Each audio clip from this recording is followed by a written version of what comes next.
नगरीय निकाय चुनाव के प्रथम चरण की मतगणना में विजय प्रत्याशियों में बालाघाट बारा सिवनी के निर्दलीय विधायक प्रदीप जायसवाल पर जनता ने फिर भरोसा जताया है। बालाघाट में बड़ी बात यह है कि बारा सिवनी में कांग्रेस के 15 प्रत्याशियों में से एक भी प्रत्याशी ने जीत प्राप्त नहीं की। नगरीय निकाय चुनाव के पार्षद विजय प्रत्याशियों में खुशी है। सभी को निर्वाचन अधिकारी द्वारा प्रमाण पत्र वितरित किया गया। नगरीय निकाय चुनाव में बालाघाट जिले के बारा सिवनी में अधिकारियों द्वारा ईवीएम मशीन से मतगणना की गई, जिसमें बारा सिवनी में एक बार फिर निर्दलीय विधायक प्रदीप जायसवाल गुड्डा सरकार की विजय हुई।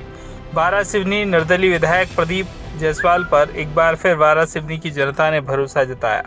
पूर्ण बहुमत के साथ नगरपालिका में उनकी सरकार बनाने के लिए समर्थन दिया। विधायक समर्थन को देखते हुए ऐतिहासिक 10 पार्षदों ने यहां उनके समर्थकों ने जीत हासिल की है। वहीं भारी भरकम भाजपा के प्रचार के लिए 2 मंत्रियों ने प्रचार किया। उसके बाद भी भाजपा मात्र 5 सीट पर विजय हो पाई। सबसे खास बात यह है कि अपनी अंतिम सांसें गिन रही कांग्रेस को बारा सिवनी में करारी हार झेलनी पड़ी। कांग्रेस के 15 प्रत्याशियों में से एक भी प्रत्याशी ने जीत प्राप्त नहीं की। कांग्रेस बारा सिवनी में पूरी तरह से खत्म होती दिखी। और बालाघाट से जुड़े हैं हमारे सहयोगी वीरेंद्र श्रीवास्तव। एक बार फिर वीरेंद्र जी, अगर देखा जाए तो जो विधायक जायसवाल हैं, उनकी ब्रिगेड ही, उनकी टीम ही जीतते नजर आई है। लेकिन वहीं दूसरी तरफ जो समीकरण इस वक्त बालाघाट में दिखते हैं कि अगर प्रदीप जायसवाल मजबूत हैं तो कांग्रेस बेहद कमजोर है। क्या कहेंगे? जी बिल्कुल सही कहना है आपका कि यहाँ पर जो प्रदीप जायसवाल जी हैं, ये पहले कांग्रेसी विधायक रह चुके हैं और इससे पहले जो विधानसभा जो था उस समय में इनकी टिकट काट दी गई थी और उन्होंने निर्दलीय प्रत्याशी के रूप में इस क्षेत्र से विधायक प्रत्याशी के रूप में विजय प्राप्त किया और उन्होंने आज जिस तरह से पुनः अपनी वापसी की है, इसको लेकर के ऐसा लगता है कि क्षेत्र की जनताओं ने फिर से उन्हें एक मौका दिया है और जो नगर की सरकार बनाने में उनका पूर्ण रूप से सहयोग किया है।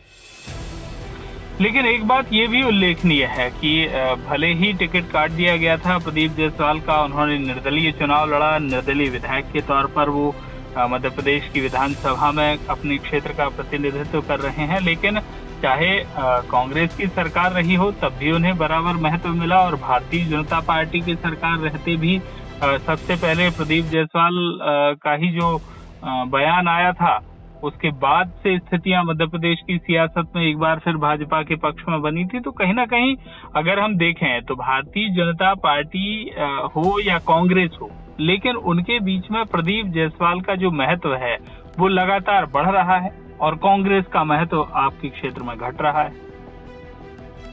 जी बिल्कुल सही कहा आपने कि जिस प्रकार से जो जनता है उनको चाह रही है और उनके पक्ष पर जो जितने भी प्रत्याशी खड़े थे वे उन्हें चुनकर लाना, ये बात का बिल्कुल सही कहना है कि जिसके तहत में उन्हें फिर से जनता मौका दे रही है। ऐसा वीरेंद्र जी, ऐसा क्या कारण है कि कांग्रेस को कोई वहाँ ऐसा नेता नहीं है कांग्रेस का जो अपनी पार्टी को मजबूती से खड़ा कर सके? और प्रदीप जायसवाल का टिकट कटना कोई ऐसा घटनाक्रम तो था नहीं कि बस कांग्रेस के प्रदेश नेतृत्व को एक सपना आया कि प्रदीप जायसवाल को टिकट नहीं देना है और टिकट नहीं दी गई, वो निर्दलीय के तौर पर लड़े। लेकिन जिन पर कांग्रेस ने भरोसा जताया आपके क्षेत्र में, क्या कांग्रेस के वो नेता इतने मजबूत नहीं है कि निकाय चुनाव में ही पार्टी के ये हालात हैं? तो आखिर विधानसभा चुनाव अभी बहुत दूर नहीं है। वैसे भी सत्ता का सेमीफाइनल इस निकाय चुनाव को कहा जा रहा है। उसके कहने के पीछे कारण ये है कि जो चुनाव की टाइमिंग है वो कुछ इस तरह की है कि सामने विधानसभा का चुनाव है, उससे पहले नगर की सरकारें बन रही हैं, नगरीय निकाय हो रहे हैं, नगर निगम के चुनाव हो रहे हैं, ग्राम पंचायत के चुनाव हो रहे हैं। ये जो तमाम चुनाव परिणाम है, यही तो आईना दिखा रहे हैं कि आने वाले समय की तस्वीर क्या होने वाली है मध्य प्रदेश विधानसभा की। और ऐसे में बालाघाट में, बारा सिवनी में ये जो चुनाव परिणाम आज सामने हैं, ये साफ तौर पर जताते हैं कि कांग्रेस प्रदेश नेतृत्व में ने जिन नेताओं पर भरोसा किया क्षेत्र में, वो नेता प्रदीप जायसवाल से भी कमजोर हैं और उस कारण कांग्रेस भी रसातल में जा रही। जी बिल्कुल सही कहा है। यहाँ पर जो बात की है आपने बिल्कुल सही है कि जिस प्रकार प्रदीप जायसवाल के ऊपर में जनता का खुद का विश्वास होना और इस स्थान पर जो विकास की लहर उन्होंने जो बनाई थी वो लगभग कांग्रेस प्रत्याशी होने के बावजूद में भी उन्होंने 15 साल विधायक रहे और उसके बाद उनकी टिकट काट देना यहाँ की जनता को पसंद नहीं आ पाया और इसी कारणवश जनता आज विधायक के साथ में है। वो निर्दलीय प्रत्याशियों के रूप में वे अपना चुनाव लड़ रहे हैं और जनता भरपूर उनको सहयोग प्रदान कर रही है। इसका सीधा सा जी इसका सीधा सा बिल्कुल साफ कहना यही है कि जनता चाहती है कि सिर्फ प्रदीप जायसवाल का टिकट कांग्रेस से क्यों काटा गया और काटा गया है तो फिर दूसरे प्रत्याशी जो इसी क्षेत्र के उनको देना था। यहाँ पर जो संजय मंसानी करके प्रत्याशी हैं उन्हें कांग्रेस की टिकट दे दिया गया है क्योंकि वे मुख्यमंत्री के साले हैं, इसलिए उन्हें टिकट दे दिया गया। ऐसी बात यहाँ की जनता कह रही है, इसको लेकर के यहाँ की जनता में आक्रोशित है और वे बिल्कुल चाहते हैं कि जो प्रत्याशी के रूप में हमारे यहाँ पर कांग्रेस से इतने दिनों से बने हुए हैं प्रदीप जायसवाल जी, तो उन्हें इसका मौका देना चाहिए था। लेकिन वो तो जनता विधानसभा चुनाव में पहले ही जता चुकी थी। अब निकाय चुनाव में जनता ने किस बात का बदला लिया है कांग्रेस से?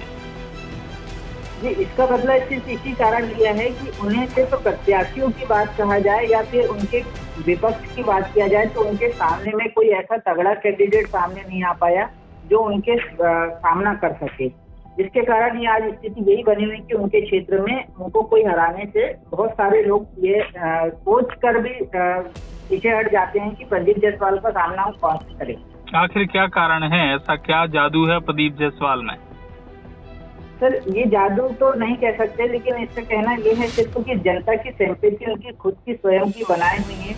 उन्होंने आज हमारे चैनल के माध्यम से उन्होंने यह भी बताया है कि जिस प्रकार एक बगिया को माली इस प्रकार से सीखता है और उसे धीरे धीरे करके बढ़ाता है और आज उसी प्रकार उन्होंने इस बगिया को बनाया है और उन स्थानों पर कांग्रेस पे रह करके ये सब कार्य किया था और उन्हें उससे निकाल दिया गया है।